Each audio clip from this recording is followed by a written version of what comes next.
All right, good afternoon, everybody. It's nice to see you all. Do not have any announcements to make at the top, Jim, so we can go straight to questions if you'd like to start. Thank you, Josh. Yes, sir. I ask you about trade. Okay. You said that it's an ugly process, but it can yield a good result. I'm wondering if you still think that today. But Hope springs eternal. this Medicare offset in the trade adjustment assistance component of the bill seems to be a major sticking point that Boehner and Ryan have attempted to fix. Yeah. That Speaker Pelosi, or Leader Pelosi today said that that had been fixed. However, that still seems to be a sticking point. Secretary of Labor Tom Perez sent a letter today supporting that PA package. Mm-hmm. Does the president believe that Democrats simply don't want to vote for, even temporarily, for something that would cut Medicare? Or does he think they want to use this to kill the fast track period? Well, Jim, I'd refer you to those congressional Democrats to determine their motive. But there are two things that I think are worth clarifying. And the first is, as a strictly legislative procedural matter, it's my understanding that the vote is structured in such a way that anyone who essentially votes for the trade adjustment assistance package on the floor of the House when it comes up for a vote tomorrow will not have to vote for that Medicare offset.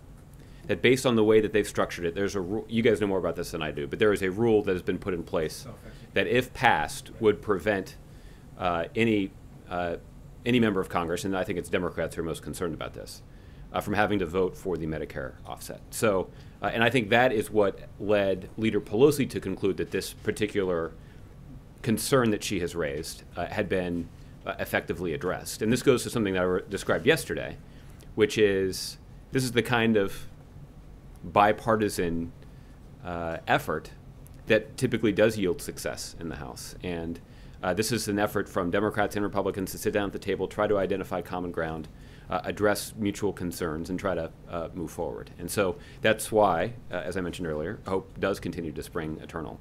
Now, there's a second piece to this that's also really important for people to understand.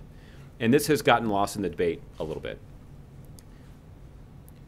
Trade adjustment assistance, the trade adjustment assistance program that currently exists, is scheduled to expire at the end of the year. I'm confident that the Speaker of the House, if he hasn't said so already, would be happy to tell you that if trade adjustment assistance doesn't pass this week, it's very unlikely to pass before the end of the year.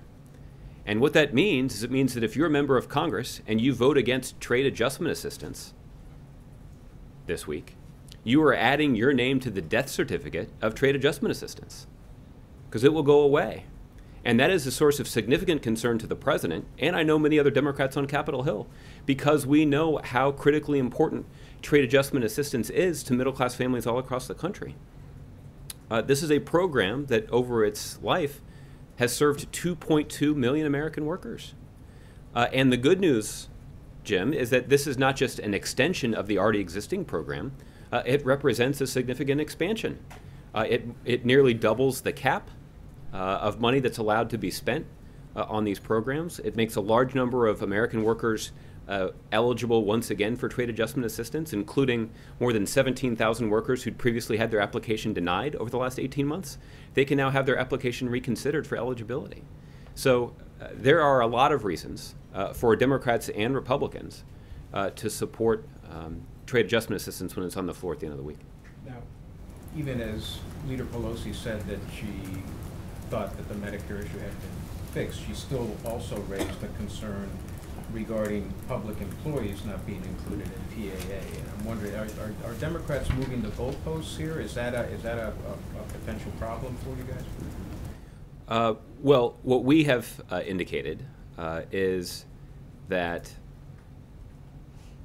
the last TAA bill that I referred to earlier, the one that passed in 2011, was supported unanimously by Democrats, and it didn't include specific eligibility for public sector workers.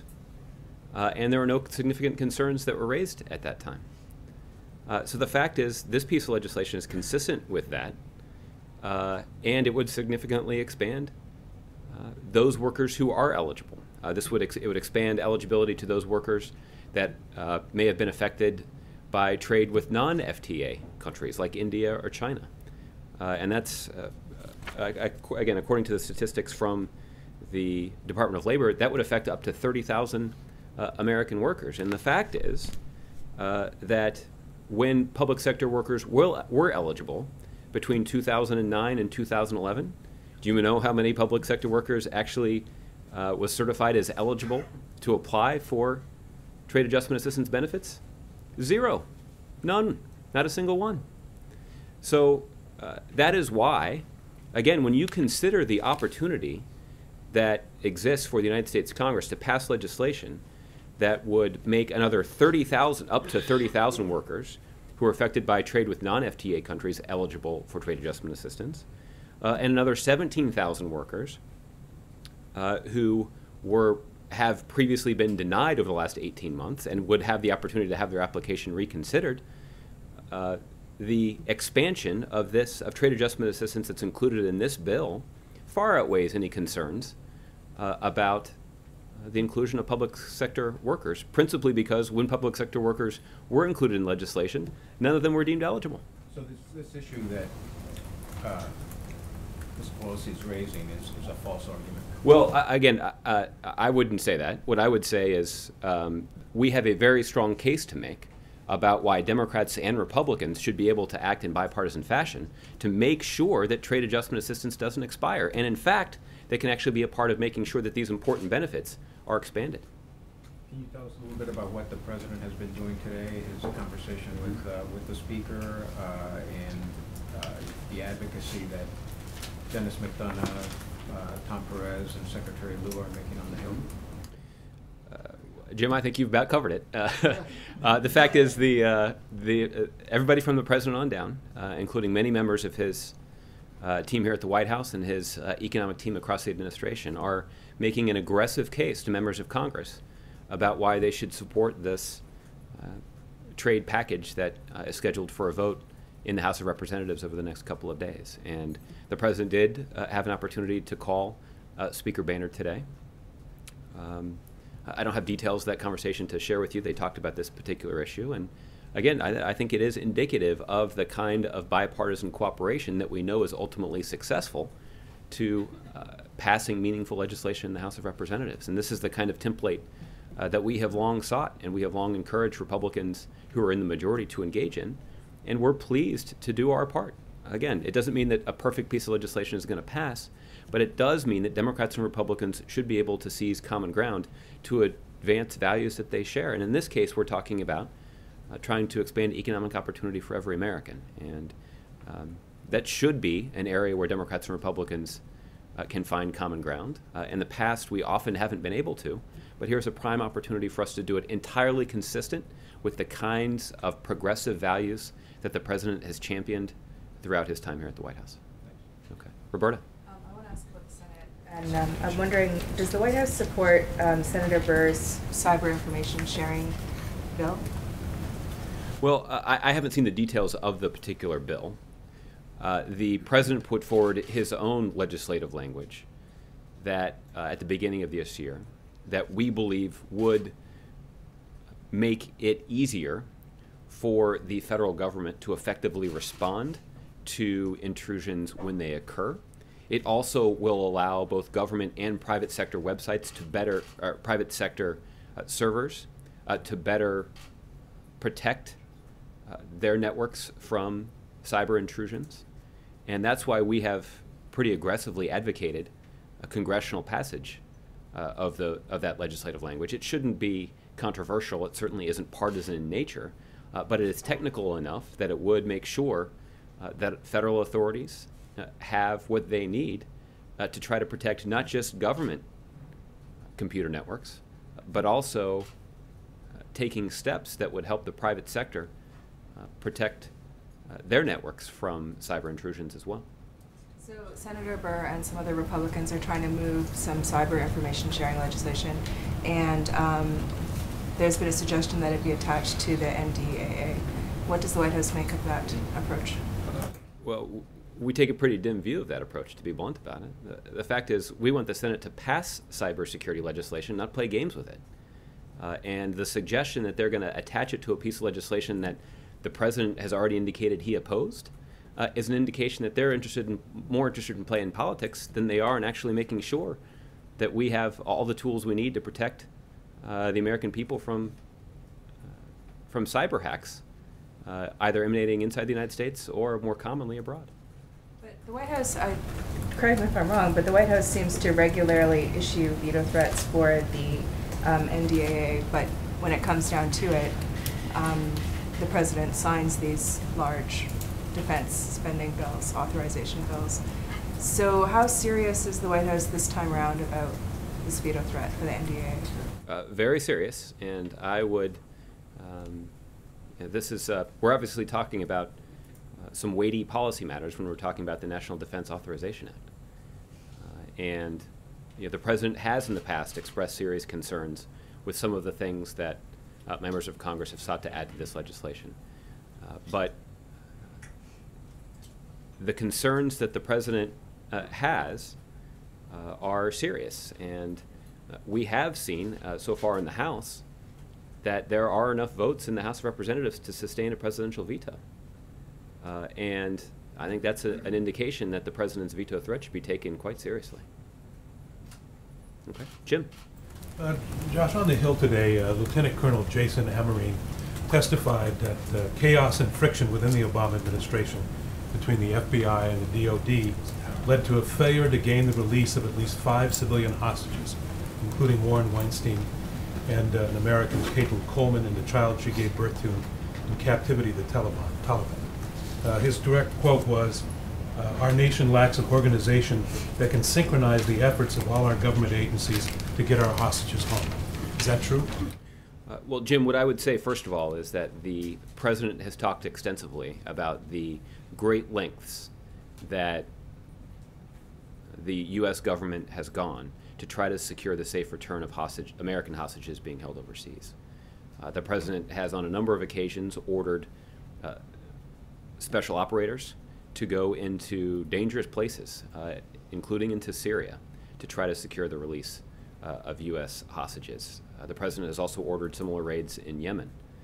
And I think that is an indication that the president is willing to take some big risks. And our men and women in uniform are willing to put themselves in harm's way to try to secure the safe return of American hostages. I think that's a pretty clear demonstration of this president and this administration's and this country's commitment to securing the release of American hostages. Now, what I will also say is that I can't talk about individual cases from up here, either of previous, I'm not going to talk about any individual cases, but what the president has acknowledged and what his team is diligently working on is a review of the process that the administration carries out for handling these cases and communicating with the families of those who are being held hostage. And there are a number of proposals that have been circulated. I would anticipate that we would have some more details soon as it relates to some policy changes that we believe would make our government even more effective in leveraging all of our assets to try to secure the return of American hostages. So it does sound as though you're not disagreeing that there are some problems about communication between the FBI, the DOD, when these things happen. I think what we have acknowledged is that there are some reforms that we could put in place that would better integrate the elements of the federal government that are working so hard to secure the release of American hostages. On another subject, if I could, there's also, ABC News has been reporting that the administration, according to one person, a U.S. official familiar with the OPM hack, says the hack itself is far deeper and far more problematic than administration officials have been admitting. That there is, in fact, an effort by the White House to tell other agencies not to release full information to reporters about the extent of this hack. Is this hack more deep and more wide than what the administration has told us? Jim, what I can tell you is that the precise scope of this particular intrusion is one that continues to be under investigation by the FBI and other technical experts that have the knowledge necessary to try to figure out what exactly has occurred. And I think we've been clear since this news broke that this is a matter that we take very seriously. And we are concerned that this could, again, based on an early review of what's transpired, could potentially have affected more than 4 million federal employees. We've also been blunt about the fact that we know that the Office of Personnel Management maintains sensitive data and sensitive information about federal employees. It's, again, the precise scope of how much and what type of data has been exfiltrated is something that, again, continues to be investigated by the FBI and other technical experts. But we have already begun the process of contacting those that we thus far believe could potentially have been affected in a serious way. And if additional notifications are necessary, that's something that that responsibility is one that we take seriously. So if additional notifications are necessary, we'll make them. But do we have the whole story now about what the White House does know? Or are you holding back information about the extent of this hack? In fact, we're being told that it's much more than 4 million. Well, Jim, the thing that we have been clear about is that there are certain elements of the investigation that we are reluctant to talk about publicly because the disclosure of some pieces of information could inhibit the ongoing investigation. And that's been true. That's limited our ability to talk about other cyber intrusions when they've occurred. So this is a hallmark of these kinds of investigations. Frankly, I think it's a hallmark of a lot of criminal investigations that even don't involve crimes committed in cyberspace. But what is also true is there's also a reluctance to talk in a lot of detail while the investigation is ongoing. And I certainly wouldn't want to say something that would be contradicted by our investigators once they've obtained additional information. So I think we certainly are being cautious in terms of what information we are communicating, but we've also been pretty direct about living up to our commitment to make sure that we're communicating directly with those that need to be notified about a potential breach of their sensitive data. And this is walking a fine line. I would acknowledge that as well. But if there's an opportunity for us to share additional information about this ongoing investigation in the future, then we will try to do that, given the limitations that I've just described. Okay. Kristen. Thanks. We learned today that General Dempsey told reporters that the administration is open to opening up more bases in Iraq. Is that the president's thinking? Is that consistent with the president's thinking? And are there any immediate or specific plans to do that beyond what we learned yesterday? There are no immediate or specific plans to do that. My colleagues in the Pentagon will tell you that they devote significant time and energy and resources to contingency planning. And the president relies on his military advisors in particular to spend a lot of time thinking ahead about what could lie ahead in the future. But as I mentioned earlier, there's no immediate plan to do this. What I will say, though, is that if a kind of recommendation like this did come from the president's national security team and from his military advisors in particular, it would be a recommendation that is made, it would be a recommendation that reflects that the ongoing training efforts have been useful. That the reason that we would consider expanding the training operation and the advise and assist operation that's underway would be because it's been an effective element of our strategy. Now, it doesn't necessarily mean, however, that it would require the additional deployment of American military personnel. But it could include the deployment of more military but it might not. So, again, this is all very hypothetical, but it might not. This is all very hypothetical because this is not a recommendation that the president's military advisors have offered, and so we'll have to see. The point speaks to a concern, and we talked about this yesterday among some of the president's Democratic colleagues, that we are seeing increasingly more troops, more U.S. forces go to Iraq. Representative Charlie Rangel said, and I'm quoting him, "This is exactly how Vietnam started."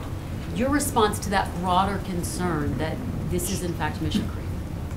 Well, Kristen, as I think I tried to point out, if a decision were made to open an additional facility to offer training and advice and assistance to fighters fighting under the command and control of the Iraqi central government, that would be a very clear indication that previous efforts or currently ongoing efforts to do that have been useful. And it would, rather than being evidence of mission creep, it would be evidence of some progress in the ongoing mission to support the Iraqis as they take the fight to ISIL on the ground in their own country. What is also is undeniable are the numbers. You'll recall that when the president took office in 2009, there were about 150,000 U.S. military personnel in Iraq in a combat role. The current situation is that there are about 3,500 U.S. military personnel in Iraq not in a combat role, in a variety of roles that includes military advisors, force protection, intelligence officers, those who are staffing joint operations centers, and others. Isn't that to some extent semantics to say that they're not in a combat role? I mean, again, It's Charlie not. Rangel says, if you don't think you're putting them in harm's way, you're not living in the real world. I mean, they Well, are going into a very dangerous situation. It is very clear what the president has asked them to do and what their commanders have asked them to do. And the president does not and has not put currently deployed military personnel in Iraq to go and directly engage the ISIL enemy. They are there to support the Iraqi people to do for them what they must do for themselves, or to support them in what they must do for themselves. And that is to support Iraqis who are under the command and control of the Iraqi central government as they take the fight on the ground to ISIL in their own country. The United States and our coalition partners have deployed military personnel to support them in that effort. And that means in some cases doing training, in some cases offering advice and assistance, in some cases providing military equipment, in some cases staffing a joint operations center. But ultimately, this will be the responsibility of the Iraqi people, and it's something that they must do for themselves. And just to close the loop, Josh, is there any timeline by which the president will sit down and decide whether or not to open up another base? Again, Kristen, the president will be relying on the advice of his national security team, including senior members of the Pentagon, and this is not something that they've recommended, and I think that's something that even General Dempsey said. So I think it's important to understand the context in which General Dempsey made those comments and to understand the role that he has, which is to spend a lot of time thinking ahead and doing contingency planning. I think that's pretty clear from the comments that he shared today. Just one on the trade deal, Josh. There are some concern among lawmakers that the trade deal could impact, could in some ways threaten food safety. Is the president confident that that won't happen? Can he assure Americans that that won't happen? Yes. He can assure the Americans that that will not happen. Principally, there are a variety of reasons. I know that the Washington Post has taken a look at this and has been pretty harshly critical of the arguments that have been made by some who've raised this concern because it just didn't stand up to any scrutiny. The fact of the matter is the reason that we engage in these kinds of trade agreements is because we want to raise standards. And that's exactly what this trade agreement would do, even when it comes to food safety. Okay. Cheryl. Thanks, Josh. My favorite subject. Today on Capitol Hill, Speaker Boehner was asked about the spending bills and the possibility of budget negotiations. And he again said he was open to that, but said the White House needs to go first, needs to initiate those. Would you be open to doing that? Well, Cheryl, as you know, in the wisdom of our forefathers, meant that they wrote the Constitution of the United States to give the power of the purse to the United States Congress. It means that Congress, members of individuals who decide to run for Congress, are signing up for the responsibility of doing what I would acknowledge is difficult work, which is making very difficult, critically important decisions about our priorities and about how the resources of the American people are properly used to advance the interests of our country and all of our citizens. And what we have been clear about is that Congress identified a pretty effective process for resolving differences and trying to come to agreement on some of these difficult issues when Senator Patty Murray and Congressman Paul Ryan sat down at the negotiating table and hammered out an agreement. And they did that to build a bipartisan agreement that both Democrats and Republicans in both houses of Congress could support.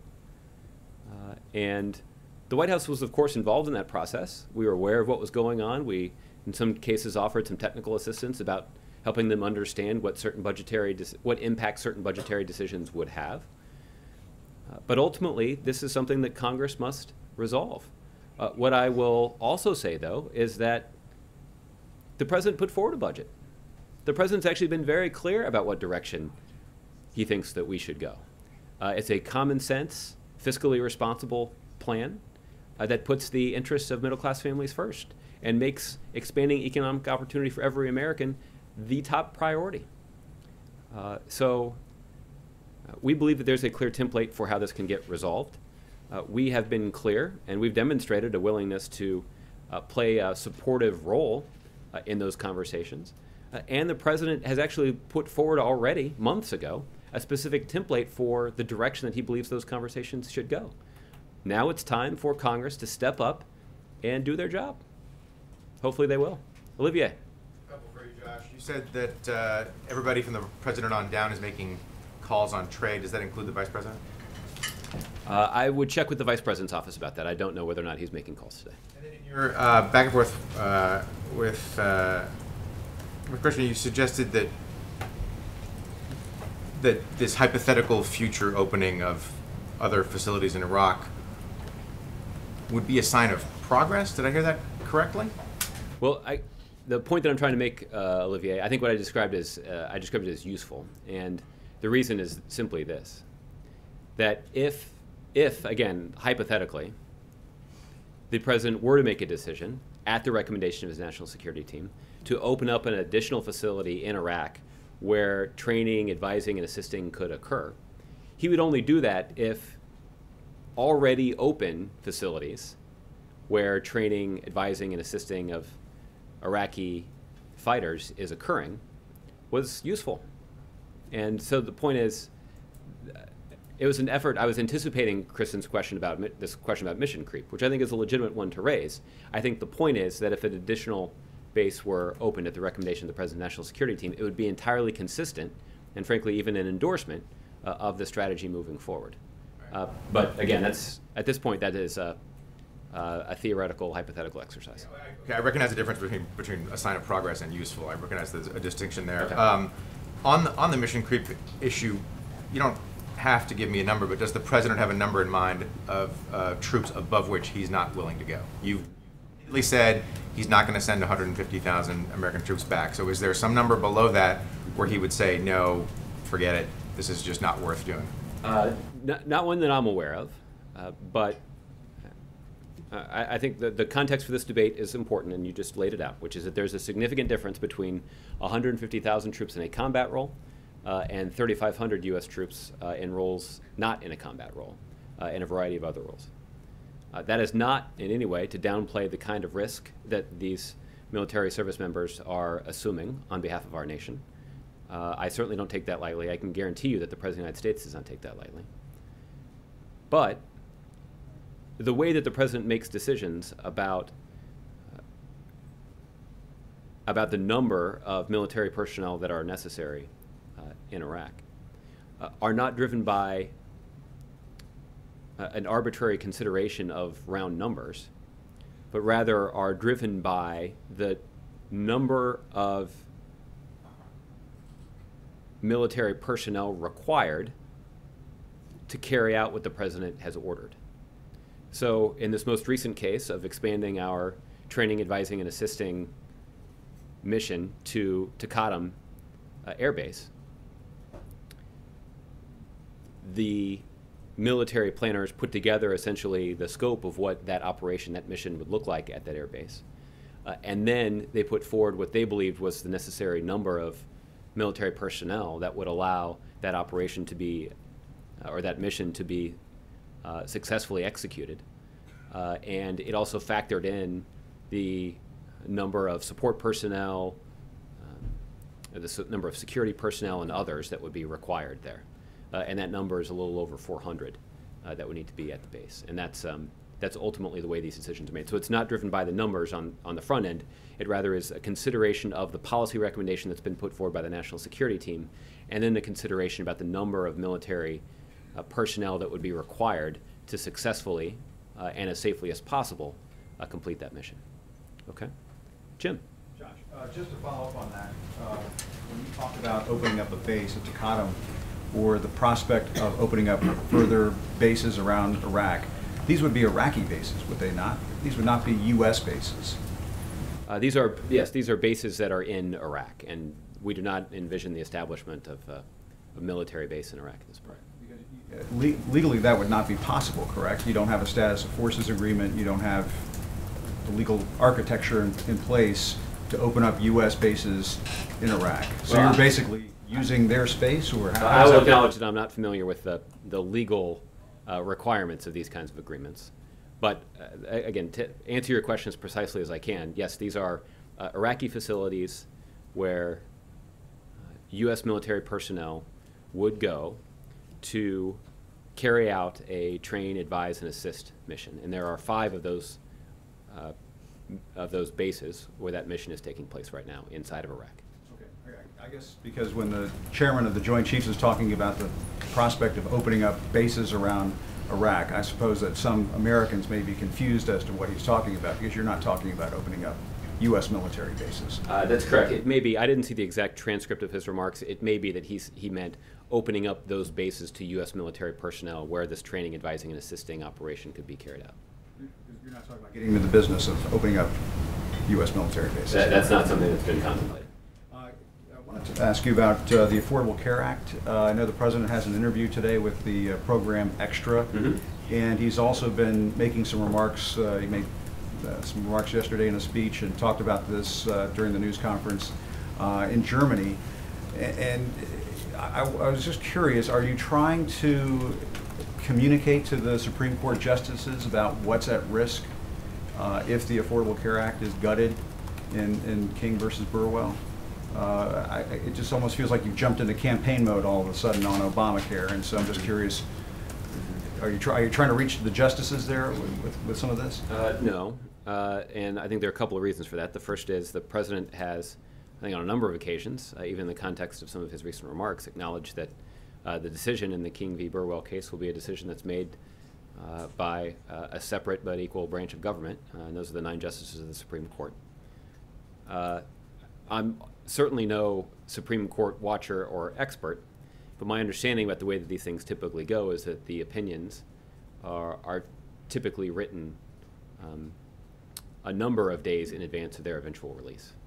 So I think it's again, I say this not based on my own personal knowledge, but based on the advice that I've received, that in all likelihood, the decision in this case has already been reached and written, and the Supreme Court is merely waiting for the day that they choose to announce the decision that they have made. And so why is there such a focus on defending the program? It's 5 years old now, it's up and running.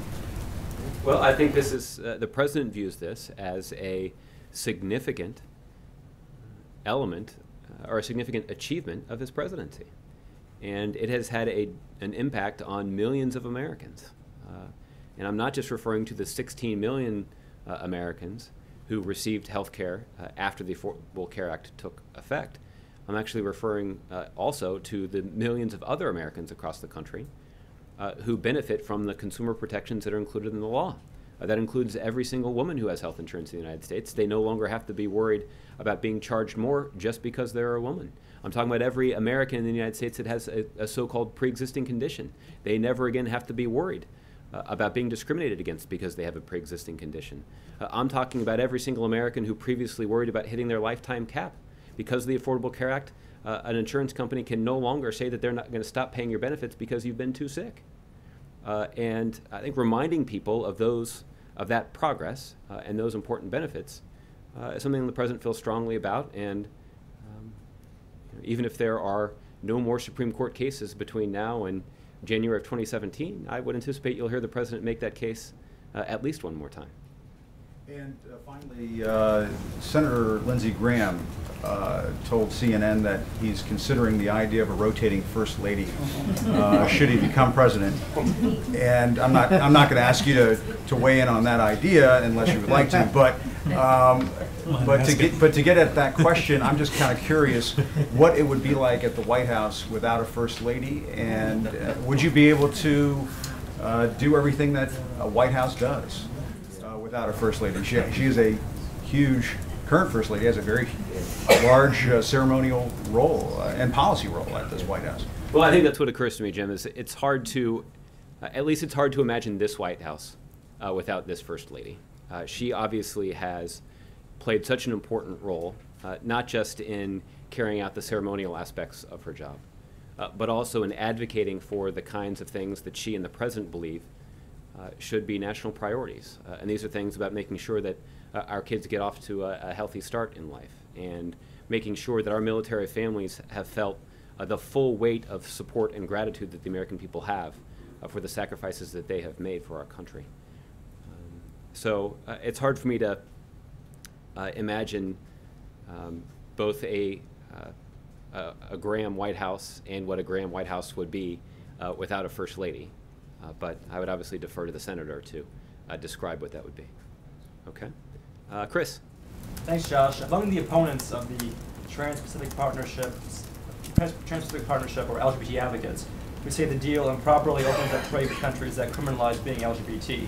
In Malaysia, LGBT people can be imprisoned for 20 years or more, and in Brunei, the country recently enacted Sharia law, which calls for death of gay people by stoning. In an op-ed today in The Advocate, longtime LGBT rights activist Pete Jones and Pride at Work director Jeremy Davis said, "Signing this deal will send a message to the world that you can abuse, imprison, and kill LGBT people and still have preferential access to coveted U.S. markets." What's your response to that? Chris, I think the response that I would share with you is that we obviously, and the President has spoken publicly about the concerns that we have in terms of the way that other countries discriminate against people because of who they love. And in some cases, these people aren't just discriminated against, they are subjected to terrible acts of violence. And the President has used his moral authority to speak out against this rather aggressively. And in some cases, we know that there are countries where these kinds of conditions are in place. And I think in the mind of the President, the question simply is, what are we going to do about it? And there are some who legitimately advocate that we should try to isolate those countries, and we should not talk to them, and we should not do any business with them, and we should not engage them because of those practices. The President merely has a different approach, which is that the more successful we can be in engaging them, both economically and culturally and politically and diplomatically and militarily in some cases, the more effective we can be in advocating for the kinds of values that we've prioritized in this country, and certainly the kinds of values that the President has championed while sitting in the Oval Office. And I think that principle would apply in this case as well. If you're so confident that opening up this deal could lead to improvement on the LGBT rights issues in these countries, why do you think these advocates are so steadfast against it? Well, Chris, I think the argument that I'm making is that I'm confident that doing nothing is not the most effective way for us to press our case. And that's the argument that I'm making. And that's, frankly, is the approach that some are advocating. And again, I'm not going to question their motives. I know that they share the President's view about these kinds of cherished values and ensuring that people shouldn't be discriminated against or subjected to violence just because of who they love. But the President's approach to trying to pressure other countries to live up to the kinds of values that we hold dear in this country is that we can do that more effectively by engaging them. Okay? Major. Josh, on TPP and TAA, the House Republicans say they made several changes, which we've just gone over. in consultation with Leader Pelosi. Mm-hmm. And that what is needed now is for Leader Pelosi to endorse those changes, be a public advocate on behalf of both TAA and TPA, and a stronger signal from this White House that all underlying issues have been dealt with, and this is something that should go forward as is, and Pelosi should lead that charge. Are you prepared to do that? Well, they have a very good relationship historically, the president and and Minority Leader Pelosi. Sure. well, I'll say a couple things about that. One of the foundations of that relationship is an acknowledgement that Leader Pelosi is going to vote her conscience and do what she thinks is right, and she knows the president's going to do the same thing. And I think what has been a hallmark of that relationship is that their values and their vision for the country are so often, on a wide range of issues, very closely shared. I will also say, so I guess the point is that Speaker Boehner is welcome to make that case, but he should do that directly to Leader Pelosi. And based on the kinds of conversations that it's apparent that they've had over the last few days, it sounds like that's what he's doing. When it comes to the president, we have, I think as is evident from the list of engagements that Jim ran through. They're going on right now. Yeah, they're going on right now. So you've got, the Chief of Staff of the White House, along with members of the cabinet, who are up on Capitol Hill. The president had a conversation with Speaker Boehner. I'm confident that it's not the only telephone call that the president will have with a member of Congress today. So we will make our case to Democrats principally to Democrats, but not exclusively to Democrats, about why we believe this is the right approach and clearly consistent with the president's effort to champion economic opportunity for middle-class families. How comfortable are you, and is the president, with Leader Pelosi withholding her public position on this until tomorrow on the House floor? Would not it be more helpful to what you just outlined, the cause of this advocacy, to have Leader Pelosi, if in fact she's going to say yes, say so now? Well, it is entirely within her rights to... I acknowledge that. That's, okay. That's not the question. Would it be helpful to you if what her conscience tells her were more clear to those in her caucus? Well, and to the White House? I mean, I'll just say, Major, it is entirely within her right to decide when she's ready to make public her position on these issues. And the president and everyone here at the White House welcomes the support of everybody that we can get. And that's any Republicans we can get to support this, as many Democrats as we can get to support this, up into and including the Democratic leader. General Odierno said this morning that the battle against ISIS is a 3, 5, 7 to 10-year project. Is that a timeline the president believes in? Well, I don't... What the country should be prepared for? Well, I haven't seen... I think the president has been as clear about this as he possibly can based on his own assessment of the situation, which is that this is not a short-term proposition and require a longer-term... Someone who is as close to this as the Army Chief of Staff quite obviously is. Not the only one who's close to it, but it's pretty close to it. Sure. Be that specific about the kind of timeline he believes this country ought to prepare itself for. And I'm just curious if the president thinks that's within the ballpark.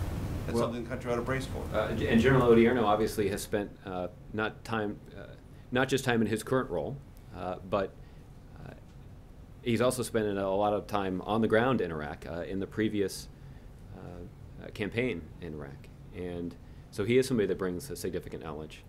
So obviously wouldn't be in a position to contradict him, but I think the best way that I can describe to you the president's view of the situation is to point you to what he said about it, which is that he does not believe, or he thinks it's important for the American people to understand that this is not a short-term proposition and will require a long-term commitment on the part of the United States and our coalition partners. But the president's been just as clear about the fact that he does not envision a scenario where it is in the best interest of our country to engage in another large-scale ground combat operation inside of Iraq. So, without endorsing it specifically, you're not going to disagree with General Odierno? General Odierno, again, based on his own personal experience and expertise, has a lot of credibility when talking about these issues. But the best way I can describe to you the president's position is what he said. General Odierno also said that this cannot be solved, the ISIS problem and the Iraq problem, until political reconciliation of the country takes hold. and that nothing really the Americans can do is going to solve that problem unless the Iraqis are prepared and willing to solve it themselves. I presume you agree with that, and I wonder if you consider that problem bigger than ISIS itself. Well, Because General Ordino said one of the reasons ISIS exists is because of so many decisions made by the Maliki government and the inability of Iraq to pull itself together after the United States left. So what's the bigger problem here? well, I think the point again. I think you were probably faithful in your paraphrasing of his comments. I have confidence in that. It seems to me the point that he's making, and I think illustrating pretty clearly, is it is impossible to separate the failed political leadership and divisive governing strategy of Prime Minister Maliki from the growth of ISIL. And these are two problems that are interrelated. And we have identified, and this is something that shaped our involvement in this matter from the beginning. You'll recall that when ISIL made their rapid, stark advance across the desert from Syria into Iraq, there were many who were suggesting that the president should be aggressively engaged in the effort to try to prevent that, to try to blunt that advance, and urged, an aggressive commitment of resources to do that. And the president was very limited in doing that for a couple of reasons. He did prioritize the protection of military personnel in Iraq, and so we did take steps to ensure their safety. But the president also said, I'm not willing to make a more significant commitment in Iraq until it's clear that the Iraqi central government is willing to commit to govern that country in an inclusive way. And that's why we've been gratified to see Prime Minister Abadi, at least in the first 10 months or so that he's been in office, live up to the kind of commitment that he made on the front end to unify Iraq, to face down the threat from ISIL. He has committed to governing the country in a multi-sectarian way. That's clear from the way that his cabinet has been assembled and the way that they have governed the country. It's been clear from the way that he has attempted to build a multi-sectarian force to take on ISIL. So he's living up to those early promises. Now, what's also true is you demonstrate your commitment to these kinds of principles, not just in a matter of weeks or months, but over a sustained period of time. So we're going to continue to watch closely the commitment of the Iraqi central government to unifying the country. But there is no doubt that an inclusive central government in Baghdad is integral to their ability to deal with the ISIL problem. There's no denying that fact. And that's why the administration is going to continue to be supportive of steps that the Iraqi government takes to try to unify that country. Last question. The new plan yesterday, or the retooled plan, envisions trying to tighten the border, Syria and Turkey, to prevent the flow, or at least slow the flow of foreign fighters. There are many who are familiar with that situation who believe the Erdogan government has given the U.S. almost no assistance, has turned a blind eye to this entire issue. People who are very close to it. There was obviously a parliamentary election that was a setback for the Erdogan government earlier this week. There's talk of a coalition government. In general, does this administration believe that election result will make Erdogan more or less compliant as this new phase of trying to stop foreign fighters begins?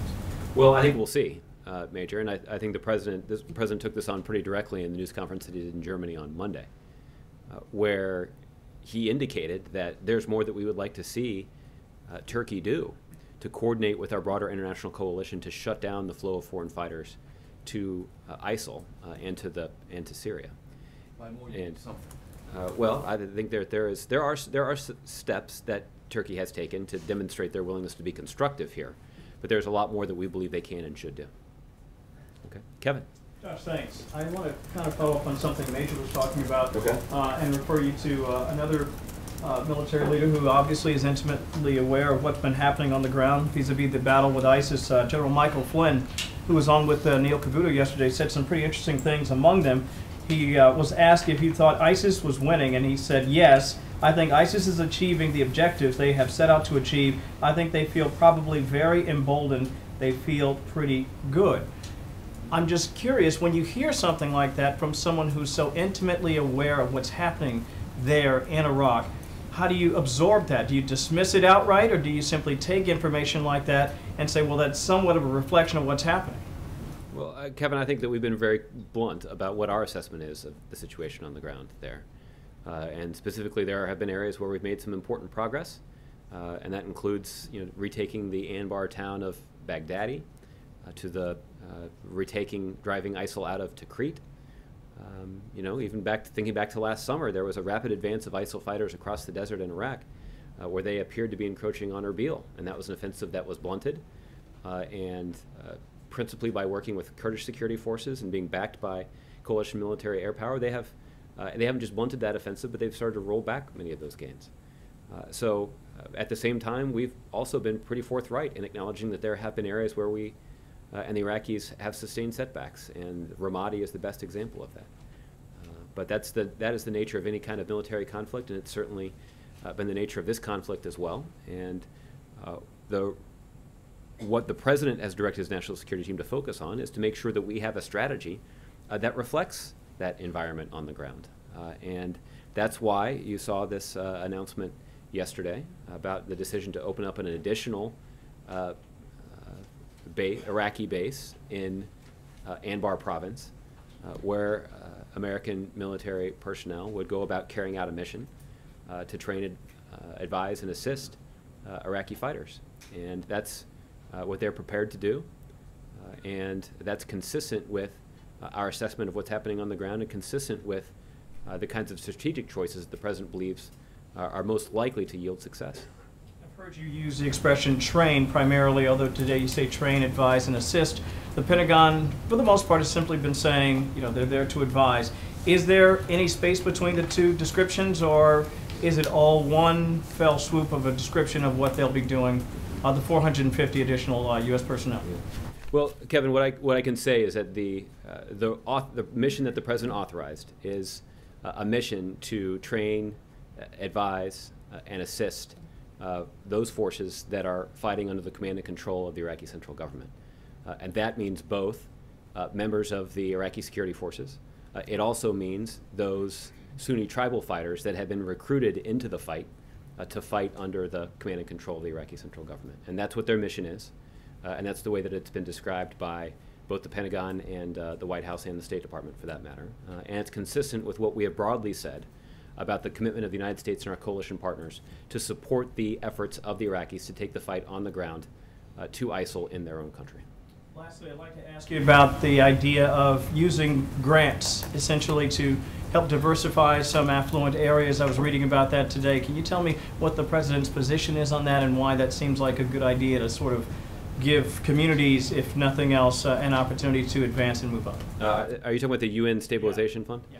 The idea here is essentially that there is more support that we need to offer those Iraqi communities that have driven out ISIL. And that if we want to make sure that we can prevent ISIL from encroaching on those cities, we don't need to just be able to provide security to those cities or those towns. We do.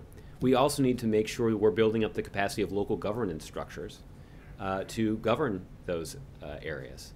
Again, our strategy is predicated on this idea that we want to build up the capacity of Iraqis to do for themselves what we will not do for them.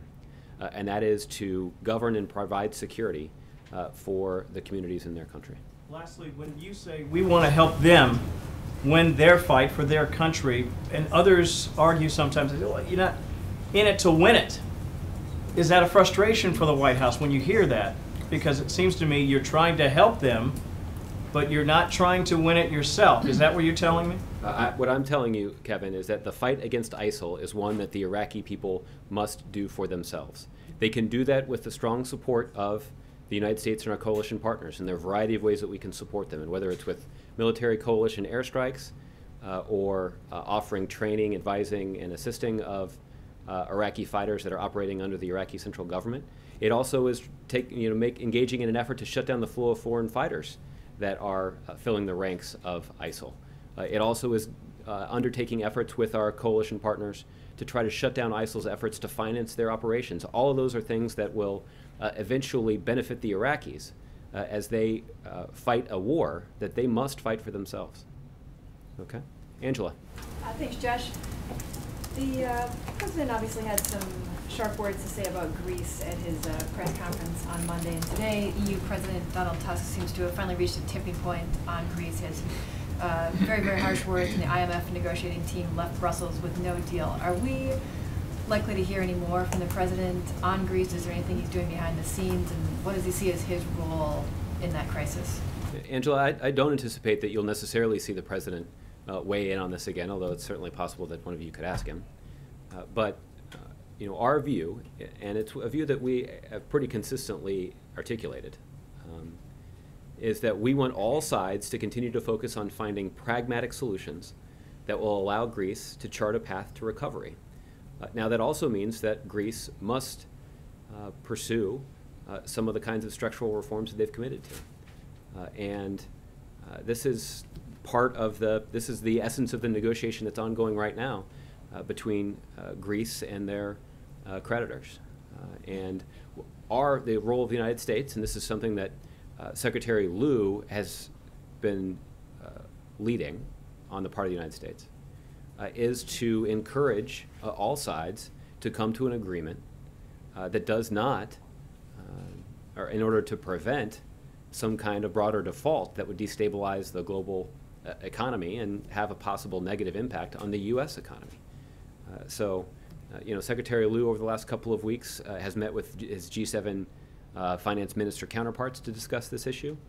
Secretary Liu had the opportunity to talk to Prime Minister Tsipras of Greece about some of these issues. But that is essentially is our view of the situation. A lighter question. The president taped an interview earlier today with, I get this right, Extra TV. And it airs at apparently 2:07 a.m. Eastern time tomorrow morning. Just curious, how does this fit into the communication strategy? Who's the president trying to reach by doing that sort of show? Insomniacs? You said it. The fact is that this is part of our sustained effort to try to use a variety of channels to communicate with the American public. There's an opportunity. I would encourage you to take a look at the interview. Maybe there's a way for you to get it from a different market so you don't have to stay up until 2:07 a.m. Here on the East Coast. This is an opportunity for the president to deliver a message about just how valuable the Affordable Care Act has been, not just to the 16 million Americans who got health care after the Affordable Care Act, but from the millions, hundreds of millions of Americans who benefited from the critically important consumer protections that were included in the Affordable Care Act. And that's everything from ensuring that women can't be charged more for their health insurance just because they're a woman. You can't be discriminated against because you have a pre-existing condition. And you no longer have to be worried about hitting your lifetime limit that would essentially result in the insurance company kicking you off your insurance because you got really sick. April. Josh, I want to ask you about a question, the White House response to the GOP threatening to withhold $700 million in funding for the State Department because they feel that information is not being given quick enough and effectively enough in reference to Hillary Clinton's documentation. April, I think what it does is it just calls into question the sincerity of those Republicans who are advocating for additional security at U.S. diplomatic facilities around the world. The fact is, if they believe that's a priority, then you would think that they would want to ensure that those security operations and those security measures are properly and fully funded. But I'm no budgetary expert, but it seems hard for me to believe that taking that big of a chunk out of the State Department's budget is not going to have an impact on the safety and security at U.S. diplomatic facilities around the globe. After all, the only reason that they claim that they've engaged in this debate, I've suggested that politics are chiefly to blame. They claim that they care about making security for our diplomats a priority. But if they actually cared about that, they wouldn't be threatening to withhold funding for security for our diplomats. So anyway, I guess that's my reaction. Thank you for your reaction. $700 million is a lot of money. You say safety and security. Specifically, would it actually take security officers away from embassies, away from diplomats and things of that nature? I'm not sure of the precise budgetary impact. I think what I've said is that what I was trying to convey is it's hard to imagine it wouldn't have some kind of impact on the efforts to provide security at diplomatic installations around the world. But for those kinds of details, I'd refer to the State Department. Okay. Thanks, Jeff. All right, Bill Press, I'll give you the last one. Whoa. I'll take a couple of quick ones. First, Okay. who are the top 3 leading candidates for the new Librarian of Congress? That's a good question. I don't have any personnel announcements to make at this time. But maybe that's something, well, I'll... Back to the... yeah, where do you... I was going to suggest that might be something you could check out later. Yeah, I know. See, I tried to stop, and you guys were all goading me. Yeah, well, just came to me. Let's go back to the trade for a second. The Democratic members that I've talked to say that the vote on Medicare is not as simple as you described it at the top of the briefing. Yes, there's a process by which once they vote to cut Medicare, then there's a process by which their vote won't really count. So it says that that leaves them in the position of going to voters next year and say, yeah, I voted to cut Medicare, but I was promised that vote wouldn't count. Is that a fair place to put Democrats? That's not a fair description of what exactly would happen on the floor. And I'm by no means a legislative expert, but I asked this direct question to somebody who is a legislative expert on our staff. And what they were able to confirm to me is based on the way the rule is structured. I'm looking at some self-described legislative experts down here. The way that the rule is structured, that it would not force Democrats to take a vote that could legitimately be described as cutting Medicare. That's not what these Democratic members, who are experts, told me. And Rosa... Well, I'll say that this is actually the nature of a number of the conversations that we're having with members of Congress on Capitol Hill to make sure that they actually understand the way that this rule works and the way that they understand how their vote can be described. They have strongly held views on this. That's certainly understandable. That's why, because of the aggressive advocacy of Leader Pelosi and because of the reasonableness, frankly, of Speaker Boehner in this instance, that they went to great lengths to address this particular concern. And one with strong views on that, Congresswoman Rosa DeLauro, told members, if you vote for this, you could lose your job, period. End of story. Is she wrong? What the president has said is that members of Congress should be more concerned about the jobs of Americans than their own jobs. And that's exactly why the president has sought to advance this trade legislation, because he believes it is clearly in the best interest of middle-class families and middle-class workers. And that's particularly true when we're talking about trade adjustment assistance legislation. As I mentioned earlier, those members of Congress who vote against this trade adjustment assistance bill are adding their name to the death certificate for trade adjustment assistance. Trade adjustment assistance will expire at the end of the year, and Speaker Boehner has made clear, again, he has made clear, and I think for good reason, most Republicans don't support trade adjustment assistance. He's made clear that this is the best chance that Democrats will have, probably the only chance that Democrats will have, to renew this critically important piece of legislation before it expires. And that's the nature of the conversations that are ongoing at the White House here today. All right? Thanks, everybody.